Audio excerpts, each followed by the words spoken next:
Baik, di video kali ini kita akan sama-sama belajar bagaimana cara mengatasi sebuah TV di mana ini sudah kita pasang set-top box namun muncul tulisan seperti ini. Tidak ada sinyal. Padahal di sini kita sudah pasang set-top box, kemudian kita sudah setting sebagaimana biasanya, namun tiba-tiba muncul tidak ada sinyal. Apakah di sini terjadi kerusakan pada set-top box-nya atau ada pengaturan lain? Nah, bagaimana caranya? Yuk simak terus video berikut ini. Namun buat kalian yang baru saja mampir di channel carapaklik.com, jangan lupa untuk menekan tombol subscribe yang ada di bawah, kemudian aktifkan notifikasi loncengnya untuk terus mendukung channel kami. Oke, langkah pertama yang perlu kalian cek adalah pastikan di sini sambungan atau cek antenanya itu terpasang dengan baik dan benar. Ini antenanya dari atas ya. Kemudian kita cek pada bagian set-top box, ini memang sudah terpasang dengan benar. Artinya di sini tidak ada masalah dengan kabel antenanya. Baik, langkah kedua yang perlu kalian lakukan adalah pastikan set-top box kondisi menyala. Nah, perhatikan ya, di sini walaupun set-top box-nya ada tulisan, ini timer ya. Jadi walaupun dia LED-nya menyala, namun sebetulnya ini adalah timer untuk menjalankan program EWS-nya. Apa itu EWS? Yaitu Early Warning System, peringatan dini sebuah bencana. Nah, apa tandanya jika set-top box ini sudah menyala? Dia angkanya bukan timer ya. Jadi perhatikan, nah kondisinya seperti ini, dia angka. Nah, ini angka adalah nomor ulut sebuah channel. Nah, ini artinya set-top box sudah menyala. Kalau di awal tadi itu hanya timer saja. Jadi pastikan set-top box-nya sudah menyala.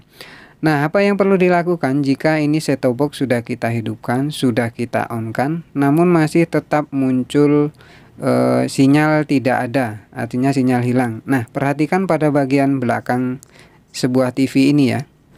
Oke, kita perhatikan jack pada bagian belakang ya. Rata-rata sebuah TV digital ataupun sebuah TV layar datar itu di belakangnya memiliki beberapa jack konektor. Ada di sini USB, kemudian ada juga jack untuk kabel RCA, kemudian ada juga nanti jack untuk kabel HDMI. Ada juga satu lagi biasanya jack untuk kabel VGA ya. Nah, ini rata-rata memang input untuk sebuah TV layar datar itu ada kurang lebih 4. Nah, di sini kalian perhatikan juga untuk input dari sebuah layar TV ini. Jika inputnya kalian menggunakan USB, maka kalian harus setting pada bagian USB. Nah, kebetulan di sini kita kan inputnya berasal dari set-top box atau STB-nya. Nah, ini perlu kita setting pada bagian inputnya. Nah, pada bagian TV, ini TV Toshiba. Ini pada bagian atas sudut kiri itu ada menu input. Nah, kalian tekan pada remote controlnya, kemudian kalian pilih input untuk TV tersebut. Jika kita menggunakan STB, maka kita pilih di sini adalah AV ya. Jika kalian inputnya nanti pakai kabel HDMI, maka setting pada kabel HDMI. Karena di sini set-top box-nya menggunakan kabel RCA, kita pilih pada bagian AV. Dan nah, seperti ini dia langsung muncul layar dan sinyal sesuai dengan settingan yang sudah kita buat. Nah, apa yang perlu kita lakukan jika keempat cara tersebut sudah kita lakukan namun masih tetap muncul tidak ada sinyal? Nah, langkah terakhir yang bisa kalian lakukan adalah kalian update firmware-nya terlebih dahulu. Kemudian nanti kalian setting kembali kode POS-nya sebagaimana settingan di awal. Tergantung letak daerah posisi kalian ya. Jadi kalian bisa unduh nanti firmware-nya di sini. Nanti kita akan coba kunjungi situsnya.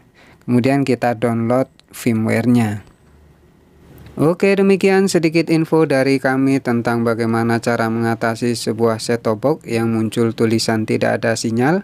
Selamat mencoba dan semoga sukses.